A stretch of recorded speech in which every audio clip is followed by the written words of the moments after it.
Hello everyone and welcome to my first ever Animal Crossing build series where we are going to build the entire town of Gravity Falls. Yes, you heard correctly, Gravity Falls. I am so incredibly excited to take on this project, and look at this. We have cute little Mabel here to help us get started. I absolutely love this series, and I have yet to find a Gravity Falls island design on YouTube, so I figured I'd give it a shot. Today we are going to focus on building the main hub of the show, which is the Mystery Shack. We are only focusing on the interior as I still have to plan the layout of the island and will most likely end up moving the house around quite a bit as I move along in that process. The rooms we will be building today are the gift shop, the living room, the kitchen, Stan's office, the twins' room, and the secret underground lab. This is gonna be so fun, so let's go ahead and finish this rainbow ice cream cone and head towards the shack.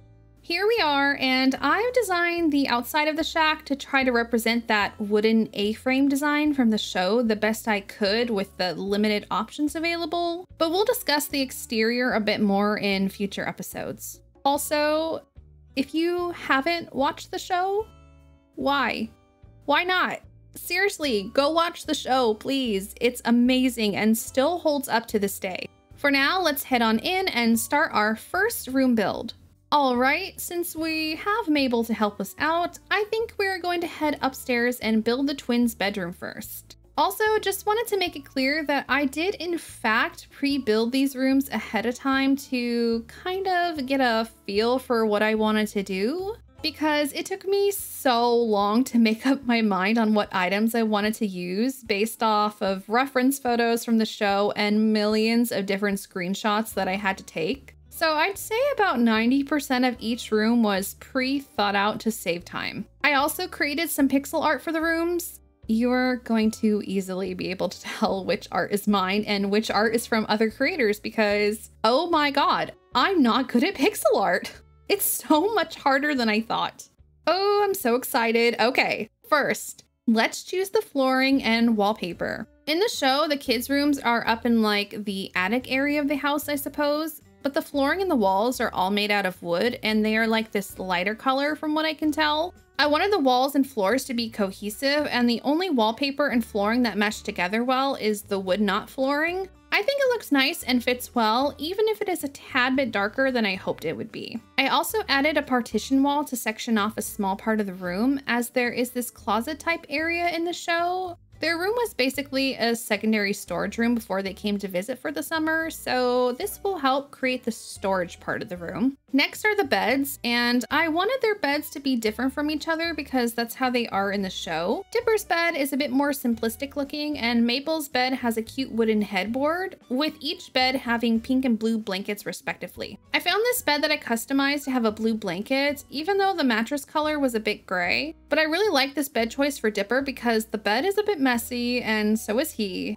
And how perfect is this? It has a red book on the bed. It totally fits and resembles one of the journals. And for Mabel, I chose the ranch bed and customized it with a simple pink pattern. I think they look really good. Next, I wanted to add 4 wooden pillars. Many of the rooms in the show have dark wooden beams since it's a wooden cabin, so I feel this gives it more of that home-built cabin vibe. Let's move on to tables. There are 2 in their room, one longer table in the middle of both of the beds, and a side table that holds a lamp next to Mabel's bed. Both of the tables are dark wood, so I kind of chose a few of the darker wooden tables to play around with and see which one I thought fit the best. The little dark side table for Mabel's side of the bed fit perfectly, and I really liked how it looked. And for the second longer tables, I chose the one with the similar texture and color as the side table, plus it seemed more accurate to the show. I started adding a few more accessories as well as a few lights to try out for the tables. The red lantern fit perfectly as that's spot on from in the show, and I chose the white lamp with the golden base for the nightstand since it more closely resembled the lamp design used in their bedroom. Mabel has a lot of colorful posters on her side of the room, so I picked a few of the cutest, colorful, girly posters I had in my inventory to represent her posters from the show. For Dipper's side, he has this pirate ship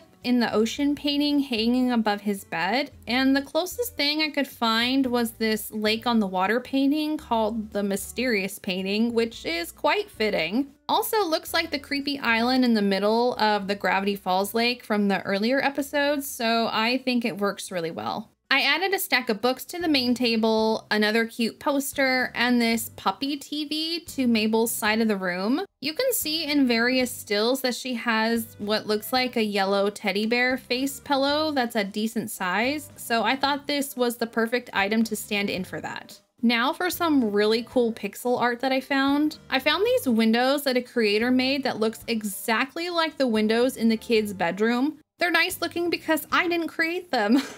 They just look so cool and completely tie in this area of the room, helping complete the illusion that it's an actual lived-in room in a cool A-frame cabin. A white round carpet is also in their room near their bed, so I added that, but it's a tad small, so I'll end up switching it out for the medium size in a bit when I start adding more details to the room. And on top of that carpet is a wooden crate, and while they do have crates as an option, I found them to be too tall, so I ended up using a cardboard box in place of that, and placed another one of the journals that Dipper loves to read so much on top of that box.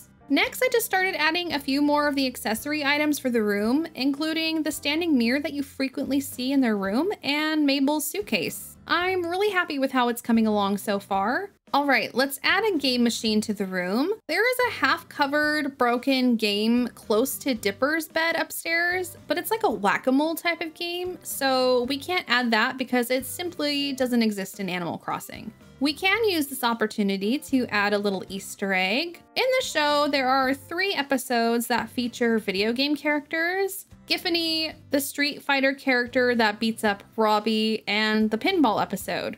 I wanted to save a Giffany reference for Seuss's house, so I'm between the fighting game and the pinball machine. But I liked how the pinball machine looked, and it was a bit less bulky. And that episode had both Dipper and Mabel going inside the machine, so I ended up choosing the pinball machine. There are also boxes next to that machine in the show with an old phonograph player popping out, which was perfect because now I also have something to play music with in the room. Let's continue by adding some more furniture for the storage area of this room. While you don't see this side of the room in the show as often, when it is shown, you can see a blue curtain that separates a section of the closet storage area, and so the blue curtain partition will work great to recreate that.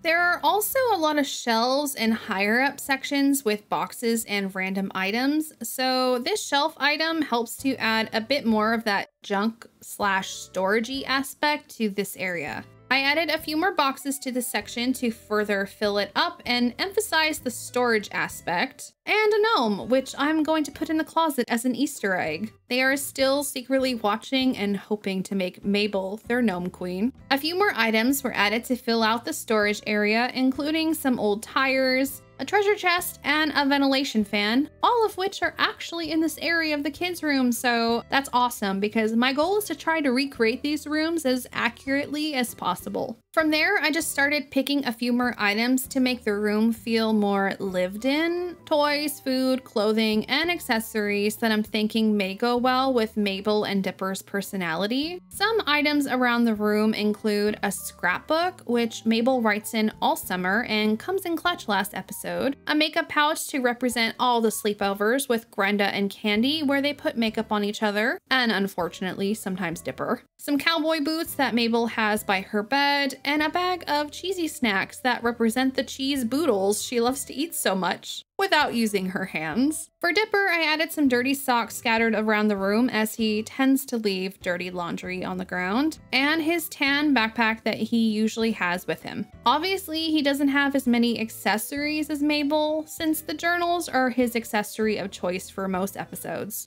We're just about done, but we have a few final touches we need to add. First off, it is honestly not possible to finish this room without waddles, and I found this absolutely adorable design someone made. Look at this freaking little cutie. Oh my god, people are so talented. I think it would be cute to have Waddles eating the snacks, so I positioned him over in the corner, minding his little pig business. There are also these 2 random light bulbs hanging off of 2 of the wooden pillars in the show, so the hanging light bulbs from the ceiling will stand in for those, and I think they look pretty good there and add some needed lighting. As a final touch, let's add a pine cone because why not? The Pines family like pine cones, I assume. Plus they are in the forest, bringing things in from outside constantly. It just makes sense, okay? I want it to feel like nighttime in this room as I like the peaceful ambiance it brings. Plus the window design is nighttime and we'll add a bit of music to enhance that childlike serene ambiance. You know, before things get a little out of hand and there is no more peace. Might as well capture a bit of it. For the final touch, I thought it would be cool to add some lightning effects to the pinball machine to show that it's malfunctioning and provide visitors with a warning that it may consume your soul. All right, and there we go. The twins room has been completed. What do you guys think? I really love this room build and I think it looks so good, at least coming from me. And you can open up the curtain partition if you want to say hi to the little gnome hiding in there. Overall, I just love the vibes here, and I think Mabel would approve. Let's do a quick comparison between the source material and my version of the kids' room to see how I did.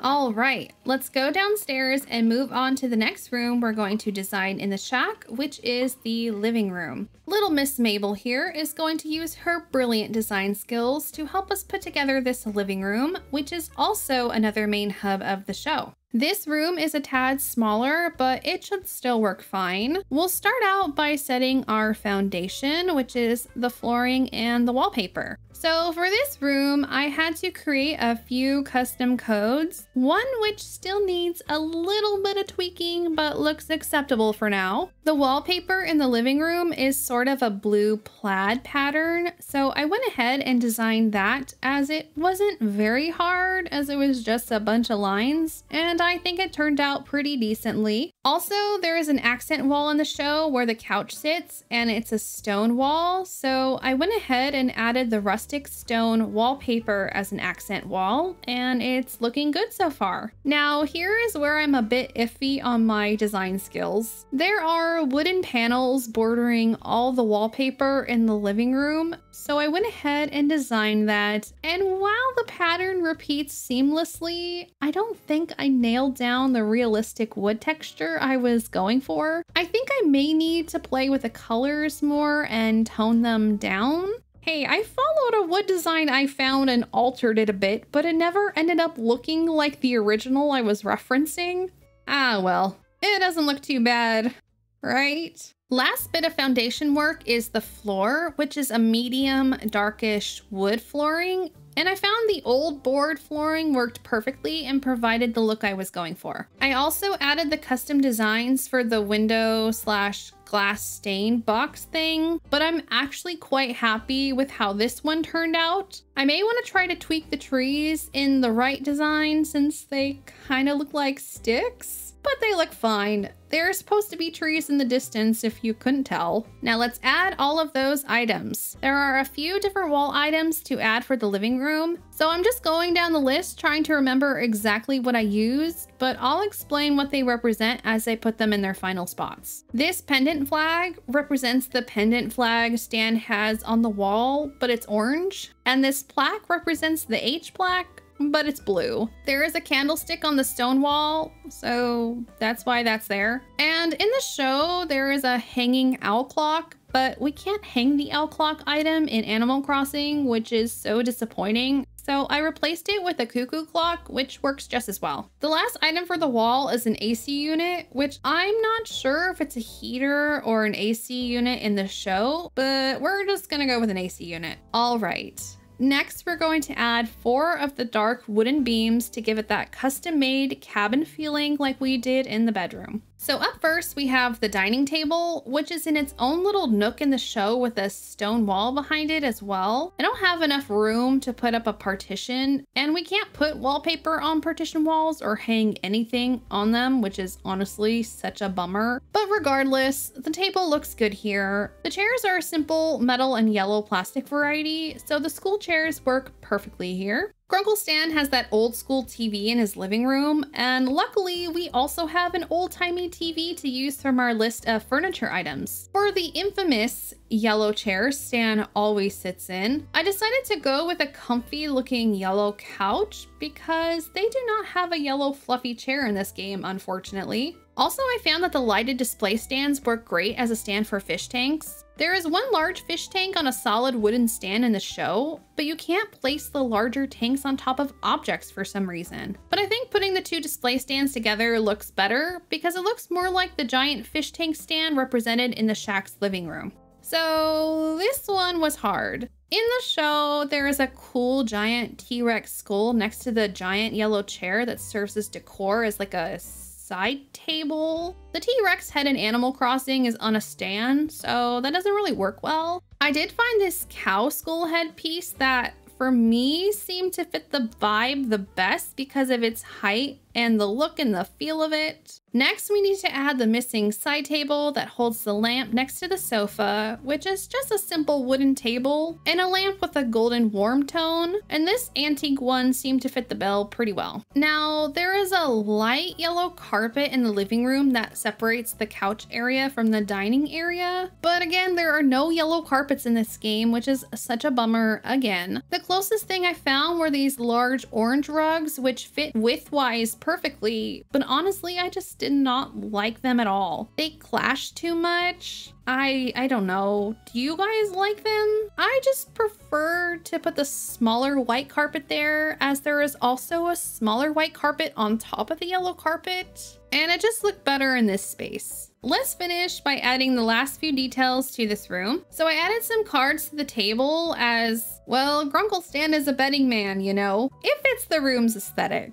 There is a ship in a bottle on top of the fish tank in the show, but I can't put anything on top of these tanks, so I ended up placing it on top of the TV, and I actually kind of like how it looks. The barrel is my own addition to the room, but you see various barrels in a lot of these rooms in the Mystery Shack, and I just felt like this whole corner was a tad empty, so it helps fill it out. You also see an old school radio in this corner of the room during the summer pool episode, so I placed it on the barrel along this wall, and I like how it looks. The lamp above the table is a red and yellow stained glass lamp, and I'm so happy that an item like this exists in Animal Crossing. It is so perfect and looks so amazing right here. Final little details. I added a pink can of soda to the table to represent Pit Cola, which is this peach flavored soda all of the characters drink in various episodes of the show. Another bag of the cheese snacks, which also represents the cheese boodles, or just in general, any of the weird snack foods they constantly eat.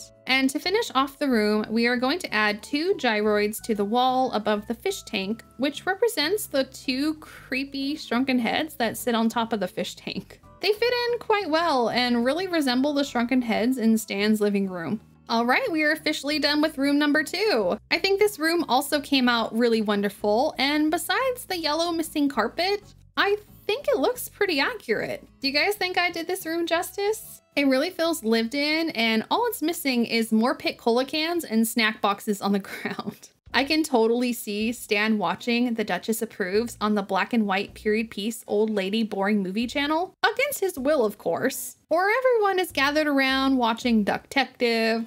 Oh my gosh, so many funny dumb shows. This is just so fun. I am having a blast doing these designs. But yeah, let's take a closer look and compare my finished living room with the living room from the Mystery Shack.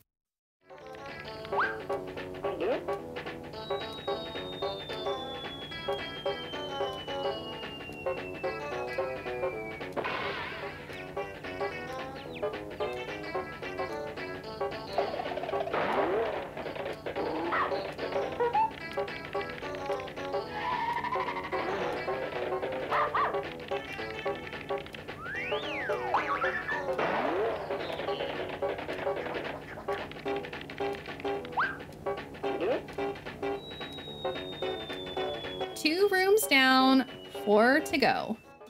It looks like Dipper is going to be joining us for these next 2 builds. And of course, he's bringing one of the journals with him. He doesn't go anywhere without his journals. Dipper is going to be helping us build Stan's office and the kitchen. First, we are going to start with the office, so let's head towards that room. I feel like Dipper was a good choice to help us with Stan's office, since he's used the broken down copy machine in his Grunkle's office to create over 10 different Dipper copies, including Tyrone, which we will pay tribute to. May he rest in peace. All right, let's go ahead and start. The office uses the same wallpaper pattern as the living room with a stone accent wall, so we'll go ahead and set that up the same way as the previous room and add the wooden pillars as well. Only the wall next to the entrance of the room has the same wooden panels as the living room, so I'll add those really quickly too. Time to add some wall decor. So Grunkle Stan has 2 cork boards in his office, and while I wish there were different designs for the cork boards, these artsy ones will work for now. He also has a jackalope bust on the wall, so I'm leaning more towards the wasp head model or the deer to represent that. I kind of like the wasp head a bit more because it's so out of the ordinary and unrealistically big that it really fits with all the fake weird animal hybrids he has in the Mystery Shack. The only ceiling lamp in the room is a green hanging lamp above the printer, and this one looks almost exactly the same from the show, which always makes me happy when designing. The office space has a red, comfy looking office chair, so we'll add one of those. I had a bit of a harder time choosing the desk. Depending on the episode, the screenshots I took of the office space had the desk looking a bit lighter in color or a bit darker in color, so I had a hard time deciding which color scheme to go with. I chose the darker one since it stood out better with the flooring, which I'm about to change since I forgot to do that, but I'm still not sure. Who knows? I am so indecisive, so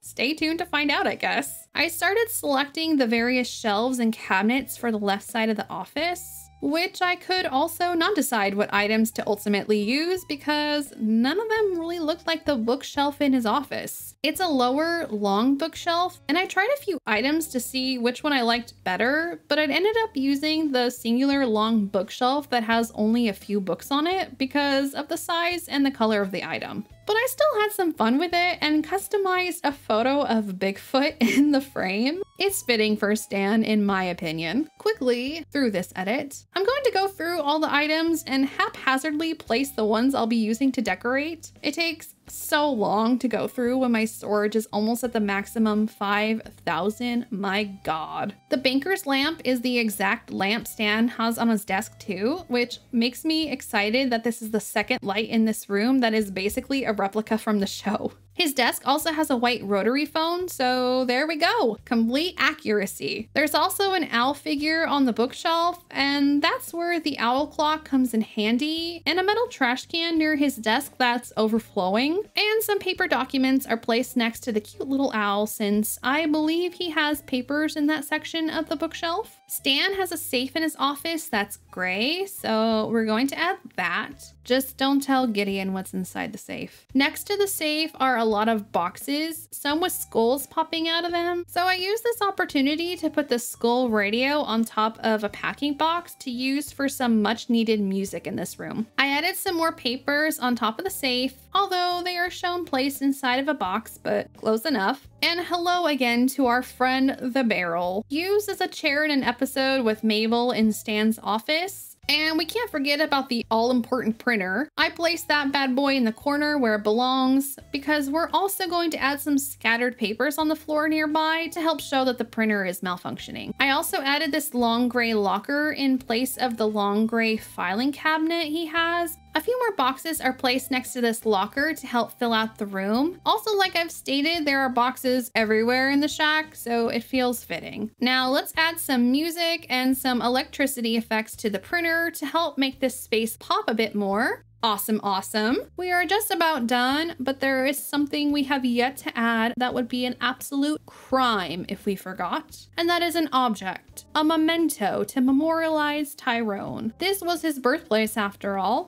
There we go. Now nobody will forget about you, Tyrone. All right, and I think that just about does it. Overall, I'm quite happy with it, and it was pretty fun to recreate. Let's quickly compare Stan's office from the show to my Animal Crossing design, and let me know if you think I did a good job or if there are any improvements you'd make.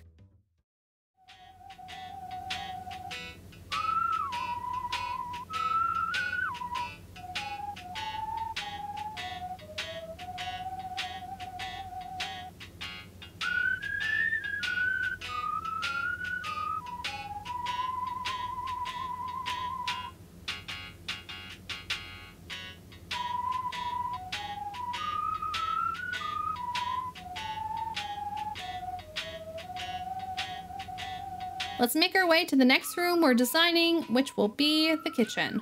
All right, Dipper is going to help us out once again, and he has his trusty journal with him, just in case Rumble decides to pop in and destroy the place again, or you know, Robbie is around. Okay, let's start. First, walls and floors. So the kitchen has very light, almost gray looking wooden floors, and I found the birch flooring worked really well to simulate that. I also had to make a custom pattern for the wallpaper, as there is a very distinctive pine tree wallpaper in the kitchen. The pattern is a tad smaller in the show, but I couldn't figure out how to make it repeat seamlessly while also making it smaller and the pattern being easily recognizable as trees. There are two dark wooden accent walls in the kitchen, but we can only set one, so I used the wild wood wallpaper for that one accent wall. I decided not to add wooden beams to the kitchen, only for the sake of space because there are more furniture pieces in this room than the other smaller rooms, and I simply did not have the space to add them, which is a bummer, but it'll still look great without them. The other custom designs I had to create for this space were the two window piece designs, and I actually really love how they turned out. I had a really hard time with the curtains, so they could use a little fixing up, but I think for someone who sucks at pixel art, this came out really great and I am so proud of myself. Now I'm just gonna start adding some of the various items randomly about, and we'll start placing them in their proper spots. All right, lots of stuff here. So just like Stan's office, the kitchen has a silver garbage can in the corner, also overflowing with trash on a regular basis. There's a dark wooden sink overflowing with the dishes as well, but this dark sink works good in its place. I chose this food shelf because it has cereal and canned goods, both of which they eat throughout the show, and Stan likes to stock up on canned meat, as you know. He also owns a green oven, and I was ecstatic to find that there was a green oven item. It looks really great over here. The fridge is a simple white fridge, as is the kitchen table. Now let's move around some of the wall items that are in the way. There is this really cool wooden clock with a mountain design above the sink originally, and to further fill up that space, I wanted another wooden item, and I found this wooden boomerang. I thought it would mesh well together. On top of the fridge is a wolf's head in a box. Obviously don't have anything like that in Animal Crossing, unless Fang wants to sit on top of my fridge permanently. So I'm deciding between these two busts to take its place. Hanging knives are also seen above the stovetop, and I love when items just go so well together in my builds. And on the wooden wall, there are a few hanging shelves with food items, so I'll probably use two of these shelves in this area. Not sure if I'll mix and match them for variety's sake, but we'll see. I also added another rack with spices, hanging pans, and utensils to add a bit more life to this space. We have a simple black hanging lamp from the show, and this old wood burning oven with a kettle, which is also a perfect match from the show.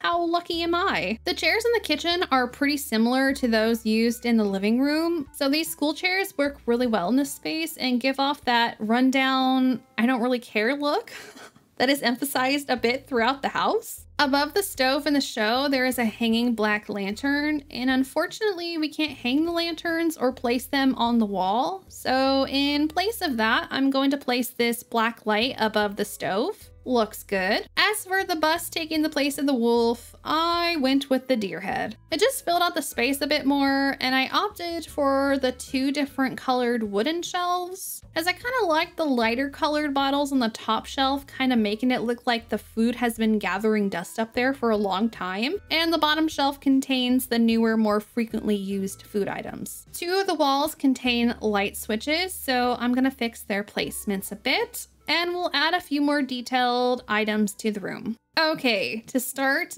a dish rack. We need somewhere for all those dirty dishes to rest when they aren't in the sink. Usually there is a handsaw on the wall by the kitchen table in the show, just hanging above the children's heads in a very safe fashion. But alas, there is no such item. I did, however, find this chainsaw, also very safe.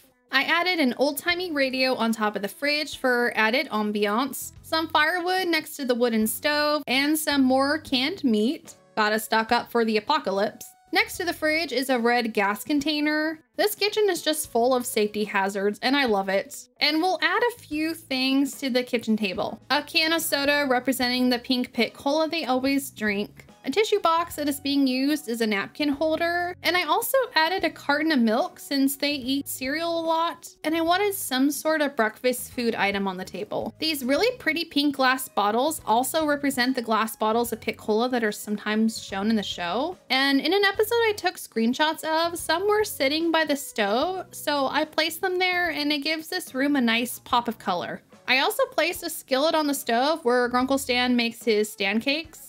Don't eat them. Finally, I positioned the floating shelves above the sink to further add more interest. And there are also shelves above that sink in the show, so it fits. Boom! Kitchen is completed. What do you guys think? Overall, I am very happy with how it turned out, and I think it captures the feeling of the shack's kitchen pretty well. I really enjoy how the window makes the room feel more like a room, cozy yet chaotic, as it should be. Let's do a quick comparison and take a closer look at the room design.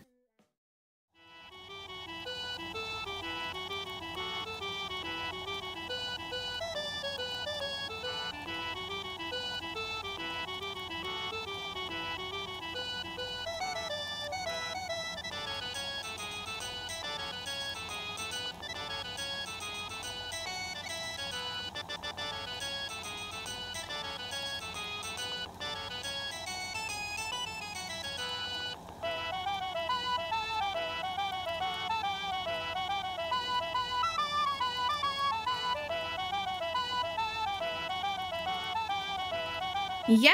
This house is really starting to feel more lively and it's coming along really well. Dipper seems pretty proud of his work at the very least. Okay, let's move on to room number 5. It's pretty fitting that Grunkle Stan is joining us for the gift shop build. I mean, it's the heart of his tourist trap business, his glorious mystery shack. It took me a long time to plan this room out, but it will be worth it in the end. It is a really fun design. Okay, let's begin. Floors and walls like always. Both the floor and the walls are made out of the same wood in the show, but they are a lighter colored wood, just like the kids' room. I'd rather the walls and the floors flow well together and be the same pattern, so I used the wooden knot option. And I think it looks great. Very warm and inviting. Next, I laid a few rugs down as the gift shop has 2 red rugs and 1 yellow rug. They have distinct patterns that obviously are not options in Animal Crossing, so as long as they are the same color and around the same size, I'm satisfied. All right, now for a ton of wall decor, and I mean a ton. We have 3 custom painting / poster designs to put on the wall, 2 of which I actually designed. The Mystery Shack poster and the gold poster were made by yours truly. Although the nugget design was inspired by someone else's nugget design I found on the design portal, so I cannot take credit for that aspect of it. I'm not that talented. And this portrait of Grunkle Stan, this amazing work of art, was done by another islander. Next, we are going to add some merchandise to the walls. You see a lot of the yellow question mark shirts hanging in the shack, so we are going to add a ton of them to fill in the walls with merch. We are also going to add a few of the hats Dipper wears, as they are also sold as merch in the shack. You sometimes see the yellow question mark hats, but I didn't want all of the merch to be yellow. And Dipper's hat design is awesome, so we're going with his blue pine tree hat as the secondary merch item on the walls. Let's add the wooden beams to the corners of the room and start adding a bunch of the furniture, and I'll explain what it represents when I start putting everything in its proper place. This looks like a good amount to start with. So when you enter the gift shop, you see a little ice cream freezer by the checkout stand, and it's like this bluish green color, and we'll place it right at the entrance. Next, this wooden crate, which will be used to display an item later on. Not originally in this area, but there are boxes all over the gift shop, so it's still thematically correct. This little take the tour sign is also something I designed. There is a sign when you enter the shack in that spot that is pointing to the museum tour aspect of the mystery shack outside. This glass display case is very similar to the one that exists in the gift shop that has a lot of random items inside. For the checkout stand, I found this really neat item called the horizontal organizer. It had the books in it, like the show, the red boxes that are seen in the gift shop, and the vase, which takes the place of the brain in the glass bottle under the third cubby slot. Once again, we have a barrel. I told you they are everywhere in this place, but the kids tend to sit on it and it's always chilling by the checkout stand, so I'll probably use it as a display later on. This large magazine rack is standing in perfectly for the bluish green map stand that's in the shop. And we have two dark wooden tables, one for behind the checkout stand to display a helmet and one on the wall to the right to hold more merchandise. A very important item in the shack is, of course, the vending machine, which not only serves as a means to buy snacks, but also serves as a door leading to the secret underground lab in the show. There's a display case near the vending machine that holds a weird one-eyed looking blob creature. We'll add something in here in just a bit. I'm gonna start reorganizing some of the clothing on the walls to make it more organized looking. There are some shirts hanging behind the counter, so I'll add a few here. There are a few in the show hanging near the vending machine, and I'll hang some near the entrance wall where there are occasional hats on display to help fill in all the empty space and make it feel like those random roadside gift shops you see on road trips with merchandise everywhere you look. I'm also going to move the canvases on the walls. The house poster and Grunkle Stan's portrait will go near the entrance wall as they tend to rotate in this area. The gold design will go near the magazine stand and will be a little Easter egg from an episode where Stan puts a large display with rocks in this little area and he spray paints them gold. I'm gonna add a few more items on the walls and in the room, and then we'll continue placing them. I wasn't lying when I said that this room had a lot of stuff in it. So I wanted to have something in the shack that represented each of the characters who frequent it. So for Wendy's item, I thought it would be fitting to put a magazine near the checkout counter since Wendy is always reading magazines up there while she's working. Of course, we have to add a cash register so that Stan can make his money. Next, I used this glass jar item that I customized to the fruit syrup variety because it kind of resembled eyeballs. And there's a jar of fake eyeballs on the counter in the show. The final touch for this checkout area is this no refund sign, which I actually found by browsing online that someone else made. It looks awesome, and Stan has this sign right by the register, so we're just gonna place it atop the barrel and it looks good there. Over in the corner, I'm adding some island counters to display merchandise because once again, there are no floating shelves in this game and it's an absolute crime. So I'm taking creative liberties and making a few counters to display some items for sale.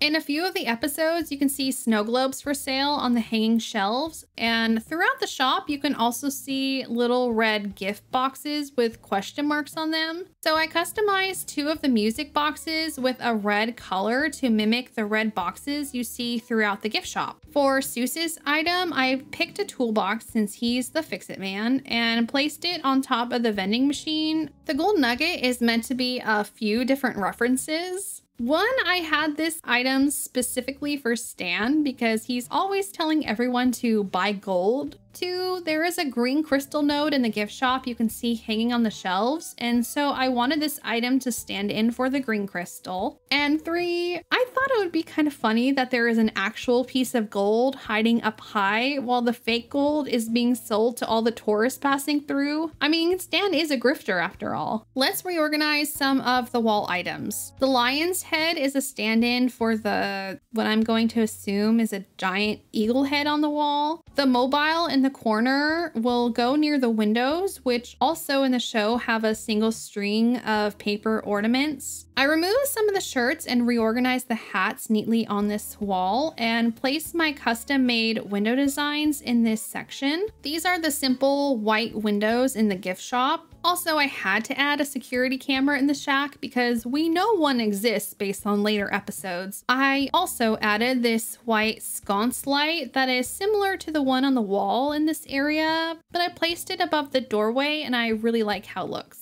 The last item on this wall, I believe, is this little mounted fish dude, which is also in the gift shop. The deer head is a stand-in for another outrageous fictional animal Stan has hanging in the shop, which is some sort of bear with a unicorn on his head. There is a cuckoo clock on this wall as well, so we'll place it above the doorway. And this candle we'll use in just a bit for a cool looking effect. Now that the wall items are completed, we'll go ahead and fix the ceiling items up a bit. There are 2 hanging signs in the gift shop that I remember. One above the doorway labeled museum and one above the glass display case that's labeled souvenirs. We have 2 colored hanging lights, a green and an orange one. The green one will stand in for the big green glass ball that hangs in fishnets near the corner of the shop. The second orange light hangs above the checkout stand and is in place of the hanging orange lantern-like light that is in the gift shop. So originally there is a golden diving helmet that sits on the table by the counter, but there are no diving helmets in this game. So instead, insert the King Tut headpiece, and it works for 3 reasons. 1,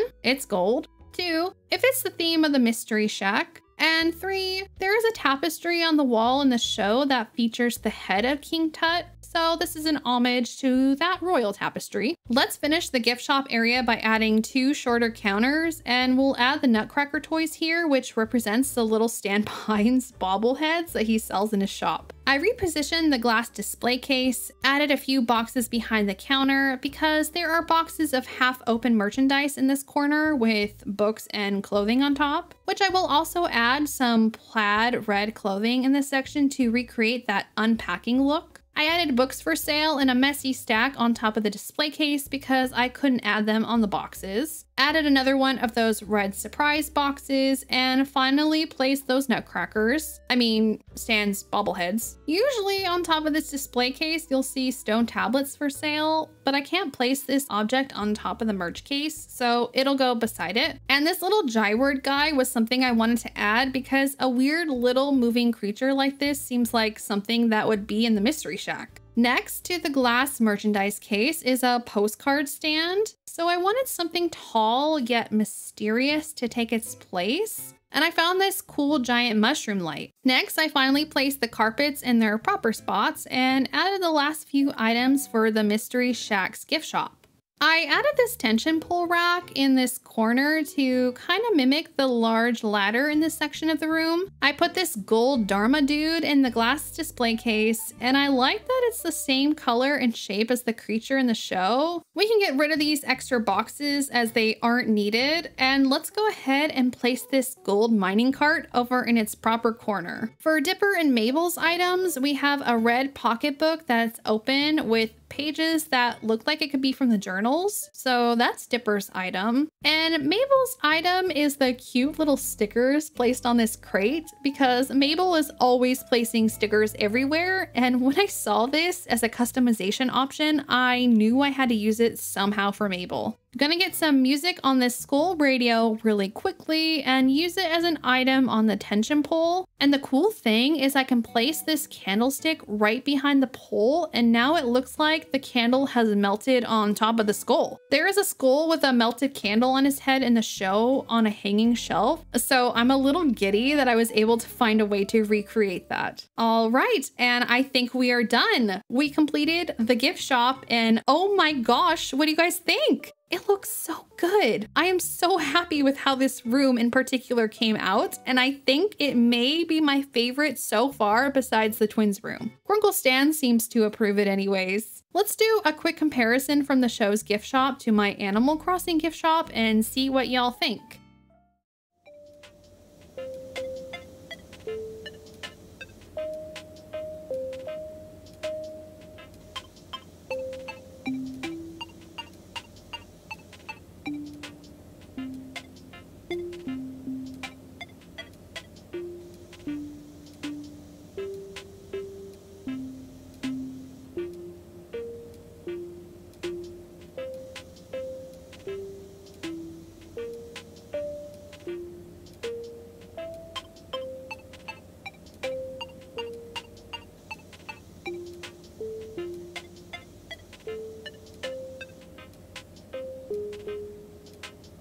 It's weirdly cozy. It also looks pretty awesome with the lights off.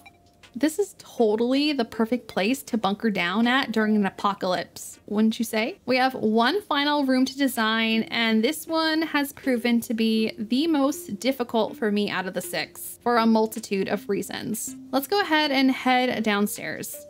Grunkle Stan seems to have disappeared. I guess if we're going to have someone help us design the secret underground lab, it might as well be the one who created it. Just don't activate the portal. He doesn't like that. All right, let's get started. So for this room, since it's underground, its walls and floors are stone and dirt. The lab area of this room does have slightly different textured walls and floors, almost like concrete, but it's really hard to tell since it's always super dark down here. So for the sake of what makes sense and what I'm able to see, we are going with a dirt floor and a dirt wall. Looks good. Now we are going to add 2 partition walls to section off the portal area and the lab area of the room. We'll also add 4 wooden pillars, as there are quite a few wooden beams down here as well, but we won't have any room to place any in the lab section, so they'll only be displayed up front near the portal. Next, let's start adding some furniture. Lots of stuff in a little tiny space. Let's start moving things around.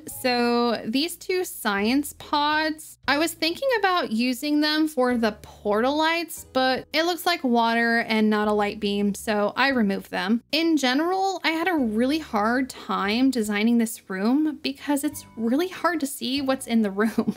And while there are plenty of space and lab items, I didn't want to get too crazy with it because the space is just so small. So I just chose a few things that properly gave off the feeling of the author's mysterious lab. The server towers were simplistic yet futuristic, gave off light, and also closely matched all of the machines he has in his lab with the flashing lights. So I used 6 servers to create a foundation for the room. 2 canisters of toxic nuclear waste in the corner, which Stan stole to help power up the portal. Added a simple gray desk. I chose this one because it was gray, so it kind of gave off a metal look.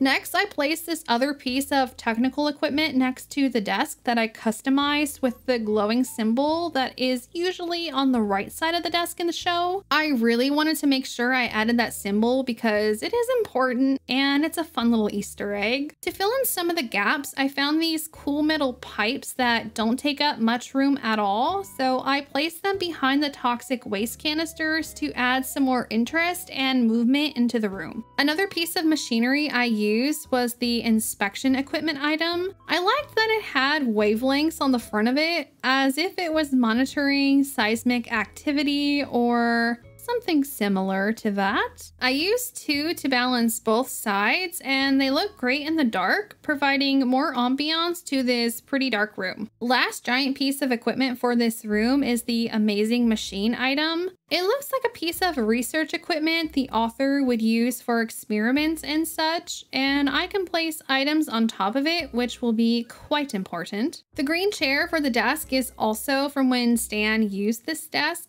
Yes, I'm trying to stay a little accurate down here. That's all the major components for the lab area, but we still need to add a few extra details, and I've added some fun Easter eggs with the items I've chosen for this room. I'm going to put a few things to the side that we'll need to manually turn on. 2 TVs that will serve as security monitors, a sign that I customized to look like the Doomsday Countdown timer, and the siren, which indicates bad things are about to happen. On top of the servers, I'm going to place a few items. I customized a stack of documents with a cool design I found while browsing the design portal of a page from the journals featuring Bill, and I figured this could be a nod to when Stan copied all of the pages from the journal before giving them back to Dipper so he could study them. I placed 2 recorders up top as well because you can actually see a giant tape recorder piece of equipment in the lab. A blue die, which is a nod to the blue infinite-sided die that the author has. Some more books, since you can see books in various areas of the office space. And this cool plasma ball item that I found, which I wanted to represent the contained interdimensional rift that he places in a similar looking glass ball. I found this picture of Timmy and Tommy, and it was just so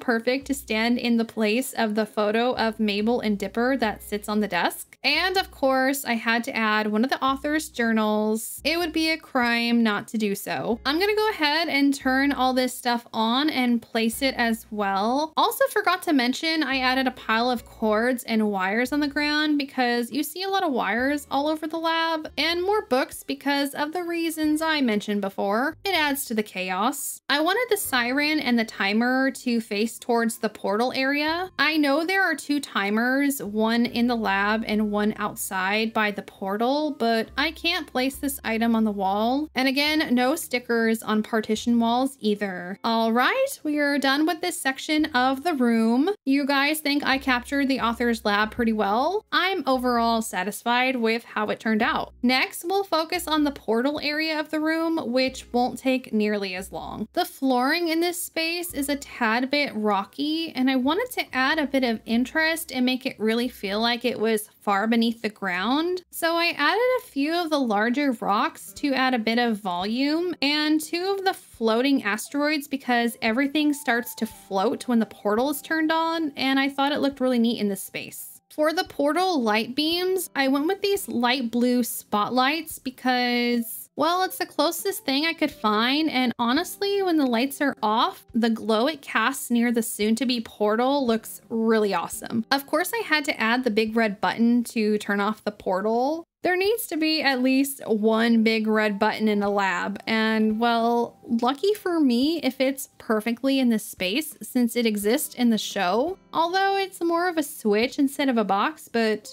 semantics aren't important. The last thing on the ground for the portal area is this little green gyroid, which I used as a little Easter egg to the green squid monster that's from another dimension that breaks free from its container. And I wanted to subtly hide him in the dark as if he was hiding from the author. It's just about complete. We just have a few more wall and ceiling items to add, and then we are golden. First thing I wanted to add was a diploma hidden away in the corner. As you know, he's just so happy he got to go to Backups College and is very proud of that fact. I also put some keys on the wall to reference the 3 keys the kids and Seuss had to turn for the emergency shutoff of the portal. For the ceiling, I added a few vine garlands, which I customized to this silver gray color. There are tons of large wires that you can see hanging from the ceiling in the lab, so I wanted to try and recreate that look of wires hanging down from up above. But even if it doesn't give off the look of wires, the vines also fit in pretty well because we are underground in a dark cave where I can picture vines growing. Let's turn off the lights to give it that spooky vibe, and I wanted to add some creepy, echoey sounds to make this space sound large and I guess you could say interdimensional. I added the space soundscape to the room and it just completely enhances the vibes. I forgot to add a few spider webs up in the ceiling, which help paints the picture that this place is old and hasn't been used for a long time. I'll do that later on after I complete the final, most important step, which is assembling the portal. I'm going to do that off screen and then we'll take a look at the final results. Ta-da! Well, how did I do? I am quite happy with the final results. I added a little bit of a lightning effect to the emergency shutdown button, but the ambiance in this room is very fitting for the secret lab, wouldn't you say? Let's take a quick look at my portal design as well as a few concerns I have with it. Well, for starters, after I assembled the portal, various strings of numbers, symbols, and letters appeared out of nowhere. I have no idea why or where they could have possibly originated from. It's super weird, but perhaps someone can figure out what it means and let me know. It may or may not be important, who knows? Secondly, this was so difficult. I swear. Making a triangle pattern with 10 different slots, hoping for it to seamlessly flow together is pretty much impossible. Or I just don't have the skills for it. We can go with that. The third gripe I have, why do these slim white lines have to exist in between the designs for the glow-in-the-dark stickers? Is there any way to get rid of them? If anyone has a solution, please let me know, because this bugs me more than you could possibly imagine. It just ruins the illusion. Besides those complaints of mine, I think I rather like it. Okay, let's do a quick little compare and contrast for our final room.